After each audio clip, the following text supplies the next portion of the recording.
Hey guys! Welcome to vlog number 4.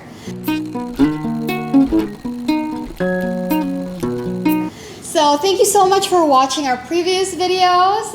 If you haven't yet, make sure to take a look at it. They're very informational and we try to make it fun. So today we're going to be talking about 6 things that you need to know before coming to Puerto Rico as a tourist. So if you haven't hit the subscribe button yet, make sure to hit it right now for more videos in the future. Yeah, well, we just want to talk about who we are for those of you that are new here. My name is Princess. I'm James. Yeah, and so we've been here and living in Puerto Rico. We moved here about 2 weeks ago. Yeah, almost about 2 weeks ago. Yeah, we both work from home and we're here just loving the people here. They've loved us back so much within the past weeks that we've been here and just exploring this beautiful island and showing you what it has to offer. Yes, disclaimer, these are our personal experiences and so everyone has their own opinion, but this is what we've seen when we visited last month and when we lived here, but we've read things online as well and asked other locals and they're pretty accurate. So let's go ahead and start talking about some of the things that if you're planning on taking a visit here, obviously we don't know everything, but we're just gonna share a little bit about our experience and maybe hopefully it will help you on your experience. And so yeah, comment now right now if you want to visit Puerto Rico in the next few months. Okay, so for the first one, a lot of people have asked us in preparation for coming here, do you need a passport to come here? No, so actually, I guess Puerto Rico is considered part of the US, part of the United States as a territory. Although it has its own beautiful culture, its own unique customs and traditions, you don't need a passport. Alright, another question that we get is how is the COVID requirements when you come here? And if you are not vaccinated, you are required to provide them a negative PCR test. They do not accept the rapid test. I don't know why, but it has to be the PCR test you've taken and it's negative and it's 72 hours prior to your arrival. Yes, and before you come here, you're required to sign a travel health form and we're going to put the link below so you can check it out for more information on the COVID requirements before you come here. Alright, so the next one, even though this is after your visit here when you're coming back to the mainland or anywhere when you're departing from San Juan Airport, which is the main airport here in Puerto Rico, we would advise to arrive there 2 to 3 hours early because it's super busy. And that's what we've talked about with a lot of people. They would be there for a long time and some of them would miss their flights even though it's considered a domestic flight. So we advise for you to be there 2 to 3 hours early. Alright, so the next thing that we want to talk to you about is the car rental situation here. With car rentals, we definitely recommend it. First reason is there's not a lot of options in the public transportation here. There's definitely private taxis, Ubers, but if you want to save money, especially if you're staying here for at least 2 or 3 days, and if you want to experience the whole beauty of the island, we definitely recommend a car rental. A car rental company that we recommend is the only one that we've been using since coming here. Also, this is not a sponsored video, so this is our honest review about this car rental company. The name is Charlie Ace Car Rental. We'll put the link on their company below so you can check it. We've definitely have great experience with them. They've been honest with us. They're very affordable. They've actually given us tips on how we can save money. And so the whole time that we would, all the times that we've rented from them, we've saved money because they gave us the tips on saving money, which is definitely different from our experience in renting cars when we travel to other countries and on the mainland. Another great experience that we have with them is they've been super honest with us. One time James forgot his wallet at the shuttle and the driver ran to the airport drop-off to give us his wallet and nothing was gone. He was super nice and super honest, so we definitely recommend this car rental company. Also, when you're filling up for gas, they use liters and not gallons, so whenever you see a sign that says 87 cents, it's not 87 cents per gallon, it's per liter.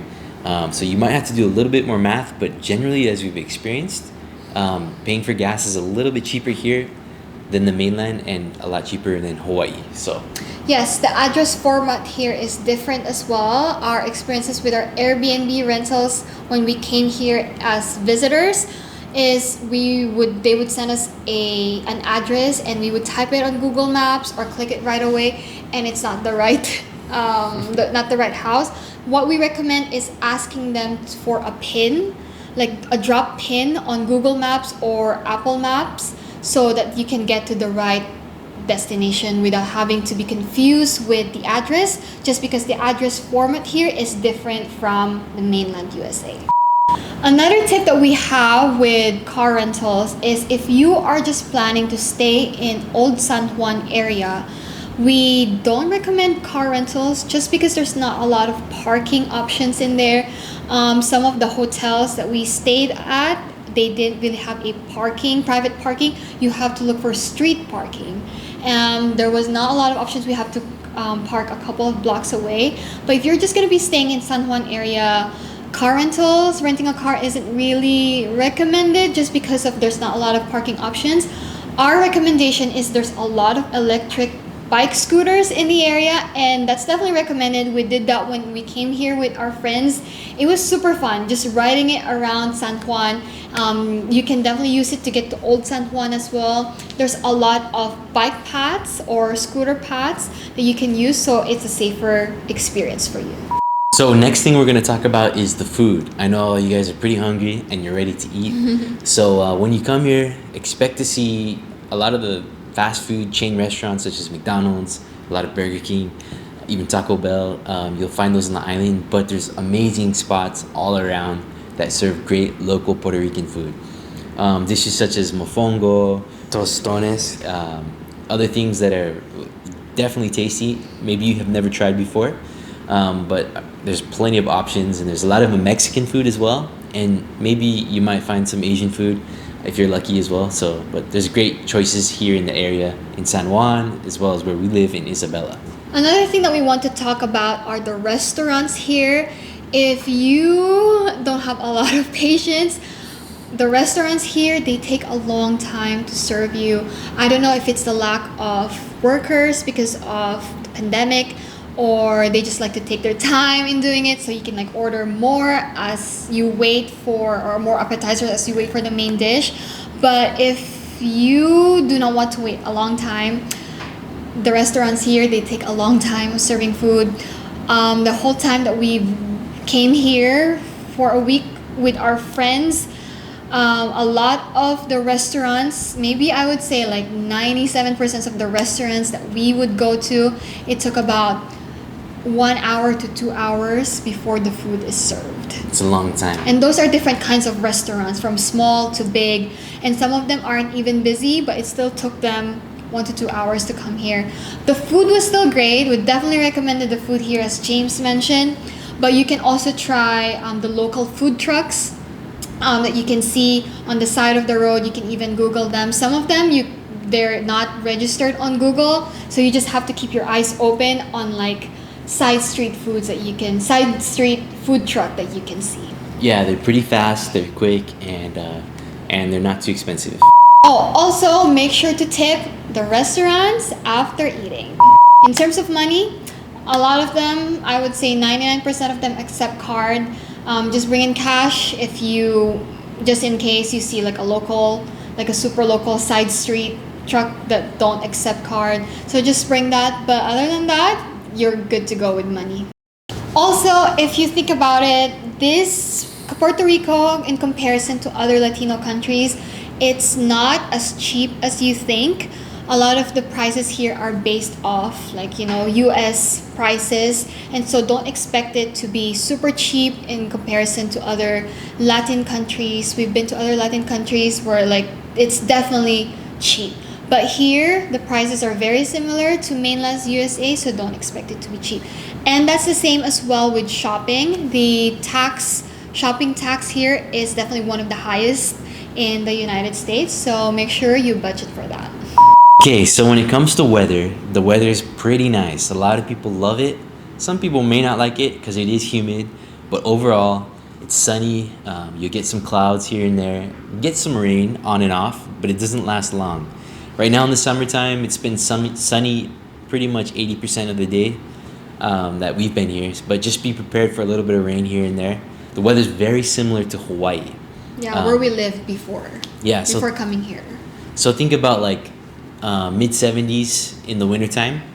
If you're gonna come around December, January, February, maybe low 70s as well. But right now it's summertime, so expect like 85 degrees is the norm. It's not that bad. You get used to it pretty quick. But it beats being in the cold, and it's not as hot as some of the mainland states like Florida, Texas. Whew, in the summertime, it gets hot. So the next thing we want to talk to you about, a lot of people ask us, is how is the communication here? Everyone definitely, or I would say most of the people, you can have a conversation in English, but our biggest tip for you is to at least learn basic Spanish. A good app to do that is this app called Duolingo. It's the one that I use personally to learn at least the basic Spanish and have conversation with people, such as like easy questions such as where's the bathroom, or where is this, where is that, or what time it is. So yeah, when you learn a little bit of Spanish, people will respect you a little bit more, and even if you don't speak it perfectly, they will appreciate that you're trying. I mean, we're in Puerto Rico, and it's a Spanish-speaking country, so at least make the effort to try to speak the local language. It'd be much better. Another one is with cell phones. If you are visiting from the mainland USA, a lot of the phone carriers still work here. We both have Cricket, which is under the AT&T, and it works perfectly here. We have data, we have Wi-Fi wherever we go, and we can call and text back and forth with friends and family in the mainland USA. So in terms of safety, a lot of times people are questions, is it safe to go out at night? Is it okay for my family to walk around? Or is it okay if I'm just like, I'm a woman and I'm just walking by myself? Yeah. A single lady. But honestly, out of all the experiences we've had, everything has been super safe. I guess there's a lot of people kind of say, oh, there's a little bit of crime in some areas of San Juan. At night, especially if you're a tourist, you may find yourself in the wrong place at the wrong time.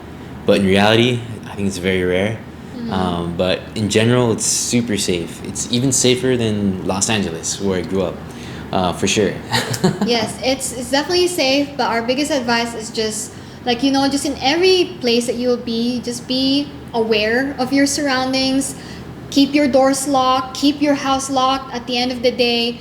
Keep your cars locked when you go to the beach or everywhere. There's definitely been, you know, situations. It's not a perfect place. And there's definitely situations of theft and robbery. But in general, it's definitely one of the safest places to visit in the United States and in comparison to other Latino countries. And along with that, on the opposite side, it's the people are so friendly, so warm, so hospitable, and they're just so willing to be able to help you or go out of their way to give you some kind of knowledge that would make your trip a little bit better. They're very welcoming too.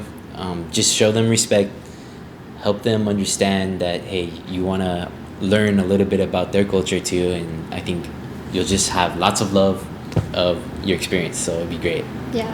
Another experience I had is I was down in Arecibo, another area, and I got the car stuck in the sand. There's like a little beach parking lot. So I was looking around for some help, but some guy came up to me first and he said, hey, can I help you get your car out? I'm like, sure, yeah. So him and his daughter and his family were all there to help, all to push the car out of the sand and back it up into safety. So yeah, you'll never know what kind of help you'll receive as long as you're open and as long as you are friendly yourself as well. Yes, that's our biggest takeaway here is if you are friendly, if you are respectful, you're gonna get it back. We haven't had any experience. I mean, we try to be respectful, and so I feel like that's why we've gotten it back. But yeah, if you just like do your best to respect the land, respect the beaches, be clean, pick up your trash, respect the people here, you're gonna have a great experience when you come here. The last thing that we want to talk to you about is the best resource. Of course, you have Google, and you have these vlogs that you have to watch and to read before coming here. But our best resources before coming to visit here are the locals. And one of the best way to contact them and get to know them is through a Facebook group chat that we are both a part of. It's called Visitors of Puerto Rico. I can't remember, but we're definitely gonna put the link down here, and so we're gonna put it down on the link here for you to check out and be a part of. Ask questions, especially if you're planning to come visit Puerto Rico in the next couple of weeks or months. Have more questions specifically about your next trip. If you want to know more based off our perspective, we're not perfect, but we may have some things to offer you as coming here as a foreigner. Yeah, just please feel free to comment and we'll do our best to help you. Yes, don't forget to subscribe, like, and turn on the notification bell so next time that we post a video, you will be the first one to see it. Thanks, guys!